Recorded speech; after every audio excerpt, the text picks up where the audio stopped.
করে উত্তরবঙ্গের দিনাজপুর জেলায় কিন্তু আসলে শীতের প্রকোপটা অনেকটাই বেড়ে যায় বা বেশি আমরা অনুভূত হয়, ইতিমধ্যে আমরা জানতে পেরেছি।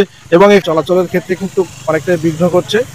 সাধারণ মানুষ কিন্তু একেবারেই কিন্তু কনকনে শীতের কারণে এবং ঘন কুয়াশার কারণে কিন্তু বাসা থেকে বের হতে পারছে না কোনো রকম। যদিও বের হচ্ছে, রাস্তায় যানবাহন কিন্তু খুব ধীর গতিতে এবং হেডলাইট জ্বালিয়ে চলাচল করছে, আমরা লক্ষ্য করছি।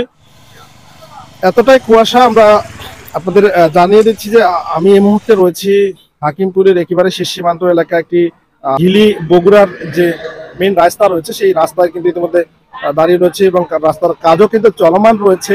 আমি দেখতে পাচ্ছি যে এই রাস্তায় যে যানবাহনগুলো চলাচল করছে সেগুলোকে খুব ধীর গতিতে এবং হেডলাইট জ্বালিয়ে চলাচল করতে হচ্ছে। আজকে প্রচুর ঠান্ডা এবং কুয়াশা, যার কারণে অনেক কৃষকরা কাজ করতে পারতেছে না প্রচন্ড ঠান্ডার কারণে। আবার অনেক মানুষ যারা সকালবেলা বাইরে বের হয় তারা বের হতে পারতেছে না। আজকে হঠাৎ খুব বেশি কুয়াশার জন্য আমরা বলতে গেলে বাইরে বের হতে পারতেছি না। তাও আমরা গাড়ি চালাই, বিধায় গাড়ি নিয়ে রাস্তায় বের হয়েছি, লোকজন নাই, গাড়ি নিয়ে বসে আছি, যাত্রী পাচ্ছি না। এইভাবে চলা আমাদের কঠিন হয়ে গেছে। দোকানে আসলাম, এসে অন্য দিনের তুলনায় কুয়াশা খুব বেশি, যার কারণে কোনো কাজ কাম নেই। কুয়াশার কারণে আমাদের গাড়ি চালাতে খুব অসুবিধা হচ্ছে। আমরা কিছু দেখতে পাচ্ছি না, তো কি করবো? কাজ না করলে তো হবে না, কাজ করা লাগবে। ঠান্ডা কুয়াশা, গত সন্ধ্যায় তো আরো মনে করেন যে কাঁপানে ঠান্ডা, হাত পাও টাটায়।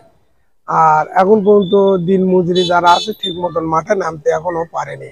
10 থেকে 15 হাত পরেই আমার চোখের দৃষ্টির আড়ালে চলে যাচ্ছে, দেখা যাচ্ছে না কোনো রকম। একেবারেই কঠিন ঘন কুয়াশায় কিন্তু ঢেকে রয়েছে হিলি সহ দিনাজপুর জেলার আশপাশ এলাকার গ্রামগুলো।